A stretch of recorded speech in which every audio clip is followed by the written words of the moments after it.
Hi, in this video I'm going to talk about inverse of a function, right? So suppose a function is 1 to 1. What does that mean? That means an element in the domain has only one pair in the range, okay?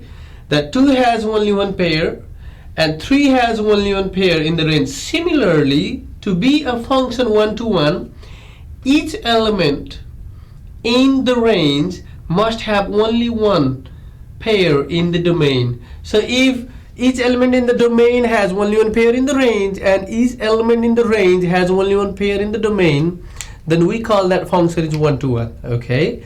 So suppose y equals to f of x is a 1 to 1 function, then another function that is defined as follows, meaning that the domain of f of x is range of the inverse, and the range of f of x is the domain of inverse. If there is a function such that whose domain is same as range of fx and the range is same as the domain of fx, then that function is called the inverse of the function fx, and we denote the inverse by f inverse x. Let's take an example, then the things will be clear, okay?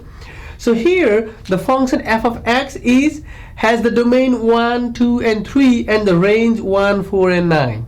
Okay, so how does that look like? F at x equals to 1 is 1, f at 2 is 4, f at 3 is 9. So this is domain for fx, this is range for fx, okay? Now what you do is you define the function the other way, okay? Taking this as the domain and this as the range. So what happens is that function is f inverse x. That's the notation. F superscript -1 and then x. It is not same as 1 over fx though. It's just the notation for the opposite. Okay. So here f at -1, f inverse, that is f inverse at 1 is 1. F inverse at 4 is 2. F inverse at 9 is 3, like that. Okay. Let's write out. So what is f of x? When x is 1, y is 1 for f of x. x1, y1, x2, y4, x3, y9, like that, right? So 1, 1, 2, 4, and 3, 9. So what will be the inverse? Inverse will have just x and y interchange, right? So it will be like 1, 1, 4, 2, and then 9, 3, like that, okay? So that will be 1, 1, and then 4, 2, 4, 2, and then 9, 3. Right? So how do you write the domain of f and then range of f? So let's write that. So the domain of f is the set of all first x component 1, 2, 3. 1, 2, 3. And what is the range of f? Range of f is the set of collection of all y component 1, 4, 9. So there will be 1, 4, 9. Okay? Let's find out the domain of f inverse. What is the domain of f inverse? The collection of all first component 1, 4, and 9. So this is same as the domain of f inverse, right? And what is the range of f inverse? Range is 1, 2, and 3. The collection of y component, right? It is same as range of f inverse. You can see that domain of the function is same as range of the inverse function, and the range of the function is same as the domain of the inverse function, like that. So what is the meaning of inverse function in terms of the graph though? Suppose y equals to f of x is that graph, y equals to function of x, okay? Since the inverse is basically obtained, inverse of this function is obtained by interchanging x and y, then all the x component will be y component and all the y component will be x component. So that will be basically in the graph, you will get the inverse of the graph of this function will be the reflection of this graph about the line y equals to x, okay? So reflection, how does the reflection look like? So this part will look like here, because this is like that distance far here, and then it will look like this, and then that way. Okay, so this is y equals to f inverse x, that is the inverse function. So inverse function has the graph that is reflected, the original graph, you reflect the original graph, the main graph about y equals to x. So whatever you get is the graph of the inverse function. I'm going to talk about how do I find inverse of a function, okay? So the first step is you interchange x and y, meaning that all x should be replaced by y and then all y should be replaced by x. But first of all, this f of x is same as y, okay? This f of x is same as y, you replace y, you write y equals 2x cubed minus 3, and then you replace interchange x and y. After you do that, the second step is solve for y. Let's take a couple examples for that. Okay, so this is same as y equals to 2x cubed minus 3. Okay, now the first step is interchange x and y. You replace x by y and y by x. You write x equals to 2y cubed minus 3. Okay, now next what we do, you solve for y. How do you solve for y? You add 3 on both sides, you get x plus 3 equals to 2y cubed. What do you do next? Divide by 2. So you get y cubed equals to x plus 3 divide 2. Now you want to solve for y, right? You want to write y by itself, not y cubed. Solve for y. So what do? You take the cube root. You're right. Take the cube root. If you take the cube root, this will be just y. On the right hand side, it will be like cube root of x plus 3 over 2. Therefore, y is same as cube root of x plus 3 over 2.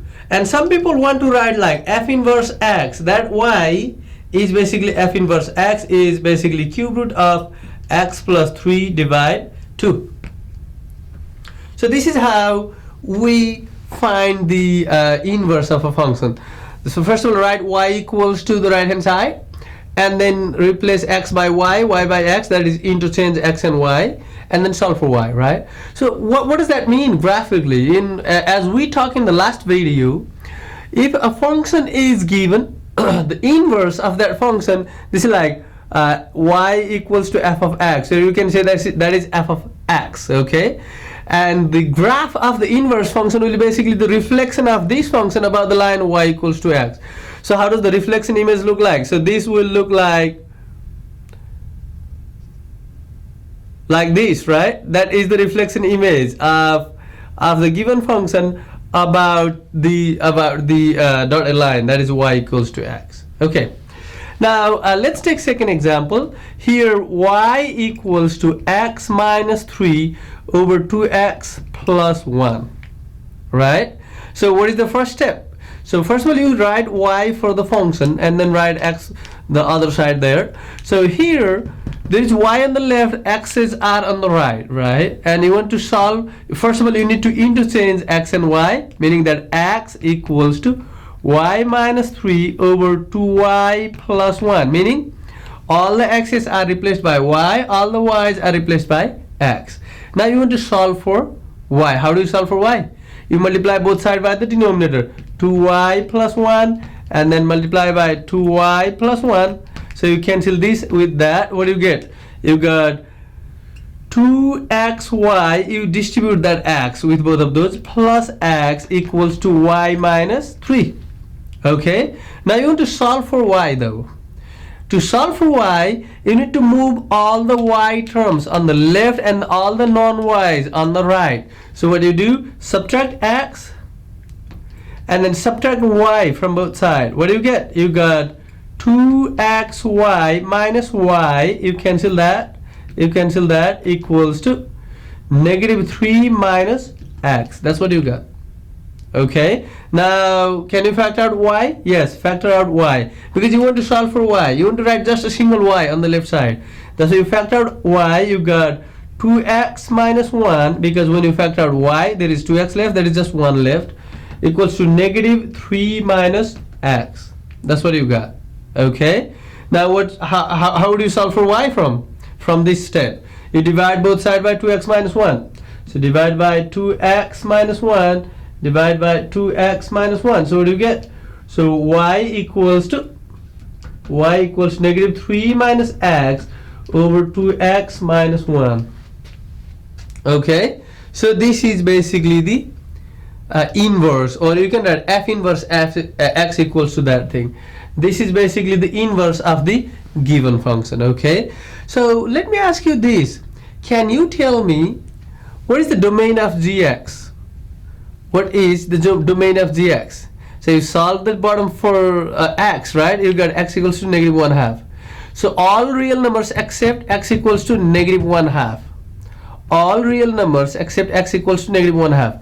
That is the domain of gx. So the domain is same as, domain of the function is same as range of the inverse function. So the range of the inverse function is all the real numbers except x equals to negative 1/2. How about the range of gx?